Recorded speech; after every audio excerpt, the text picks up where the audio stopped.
So, what comes to your mind when you think about your family? Are there pleasant memories with people that you grew up with? Are there extended family members such as cousins, aunts, uncles, grandparents? Are there two moms, two dads? Are there people who are not biologically related to you, but through a strong bond and a presence in your life, you count them as family?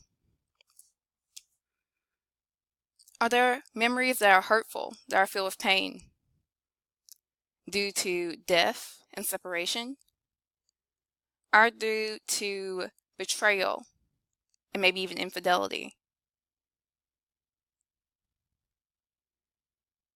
Even just thinking about the words that you're using in your head to describe your family says a lot about how we relate to the people that we call our family.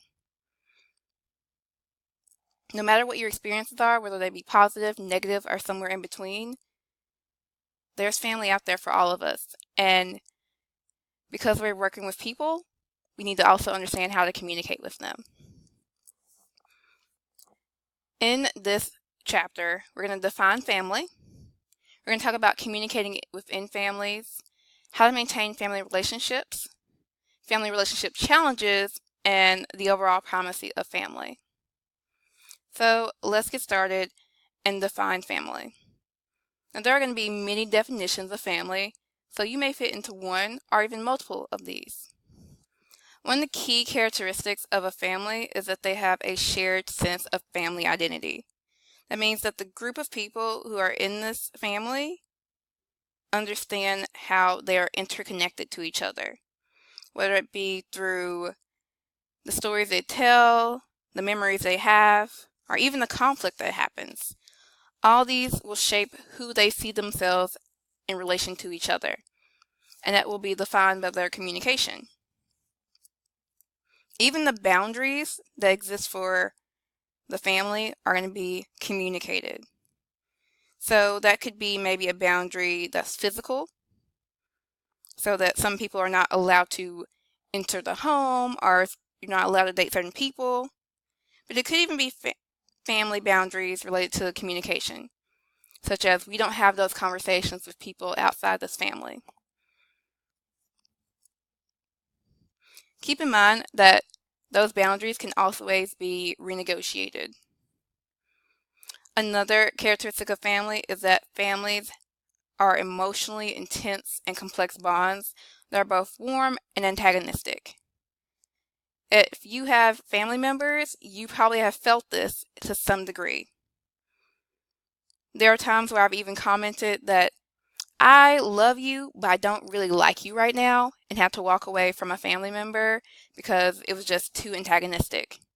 But because of how emotionally intense and connected I felt to that person, I knew that I still loved them and that at some point we would solve our conflict and that things would become warm again. But that going back and forth, though it may be through a conflict, maybe even just sibling rivalry, can always be intense. Another characteristic of families is that they have a shared history. Now, through that shared history, again, that's been communicated, that's been experienced, there's expectations that have been met. Either that can be, oh, when your parents tell you to do something, you do it because that's the expectation. Or that we here in this household are very strong go-getters. So you just getting by in life isn't acceptable. You have to be the very best in your field. That would be another expectation. I know based on my shared history of my family, my parents were very, very into their education. To the point where they stressed education every single time they could to my sister and me. And it just so happens that my sister and me ended up becoming educators. My parents didn't plan for that, but it happened that way. Now, while families can often share genetic material, maybe meaning that there's a mom and a dad who had children. Can even be their grandparent having a child that they're keeping and being a guardian over. It doesn't limit who we can consider family. So there can be people definitely outside of just our genetic family who we consider family. And no matter what, every family is going to juggle multiple roles. And sometimes those roles will compete. I know that if you are an older sibling, sometimes you end up being part parent to your younger siblings just because your parents are super busy and they need another hand on deck. Now let's go into different types of families. The first type that we're going to talk about is the nuclear family. This is what is considered the traditional family in U.S. American and Western culture. There is a family consisting of a wife and a husband and children. Now, their book points out that this is now becoming a minority family type in North America, that this heterosexual married couple having children is starting to dwindle. Now that can be related to the rise of same-sex couples getting married and having children. It can also be related to the prominence of divorce in North American culture. Another family type is the extended family. So if you grew up with not just your mom and dad or your guardian, but you grew up with your grandparents, your biological parents, your cousins, your brothers, sisters, and they were all in the same household, you very much lived with your extended family. Now, traditionally, we see large extended family groups having a very strong connection, a very strong family identity in Italian American, African American, and Asian American groups.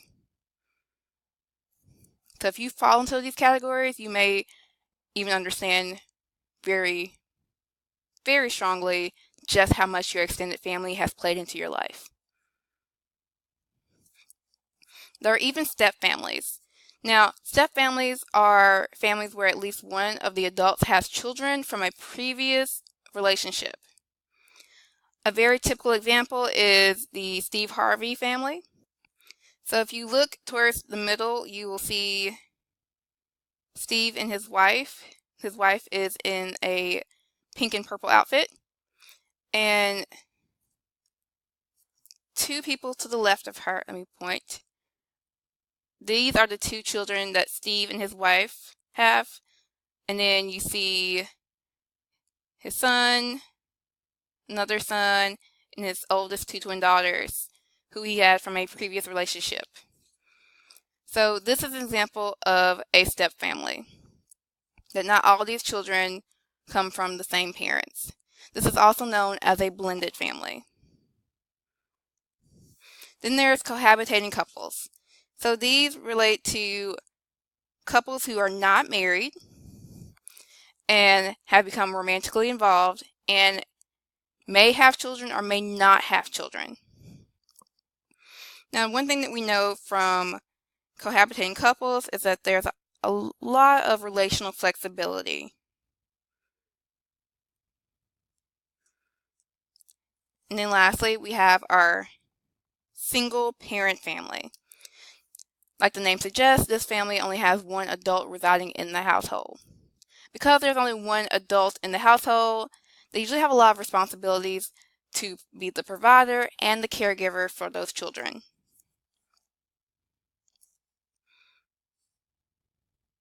Now, no matter what type of family you have, whether it be a nuclear family, a extended family, a step family, a cohabitating family, a single parent family, or maybe the exact type of family you have doesn't necessarily pop up here.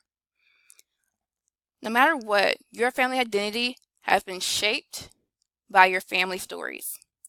So if you look at the definition, family stories are the narrative accounts shared that retell historical events and bond the family.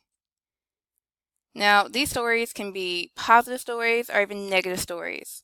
But overall, children learn from values about who the family is or how the family is negotiating their identity through the telling of these stories. Now, there are different types of family stories, such as the courtship story.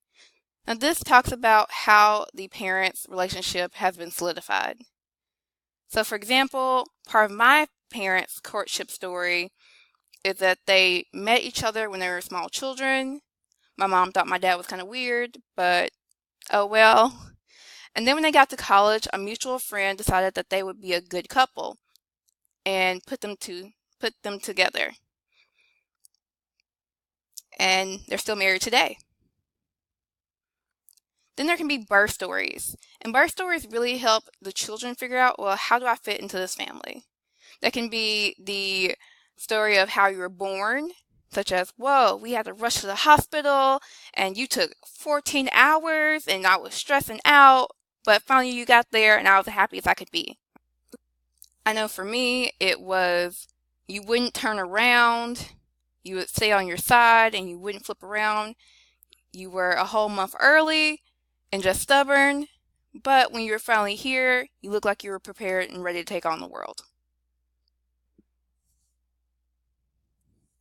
Then there's those entrance stories. These are the stories that show adopted children how they fit into the family. So, because the birth story may not be as clear to the adoptive parents, this is the adopted children's way to see how they fit into the family identity. And this can be everything from, I met you and I saw your face and I knew instantaneously that you were my child. A friend of mine, his family adopted a girl many, many years ago, and they said that when she was adopted, they felt like their family of 5 was now complete because it had its 6th member. Then there's the survival stories. Now, these stories relate to how families have dealt with major tragedies and even challenges. A good friend of mine, his family went through a hurricane, and that has now become a part of their survival story, about how scary it was, the things that happened that they had to do to get out, which was pretty much at the last minute, the hard part of having to leave their pets behind, the sadness of seeing their home destroyed, but then coming back later on and finding their pets who were still alive. So again, that's been part of their survival story. So as you can see, the stories that we have about who our families are, the people that shape us, the people who have some role that they play in being a part of our family, again, whether that be a biological family or a non-biological family, it's all shaped through our communication. Now, exactly how we communicate and the rules and our expectations that we have for our communication within the family will be talked about in the next video.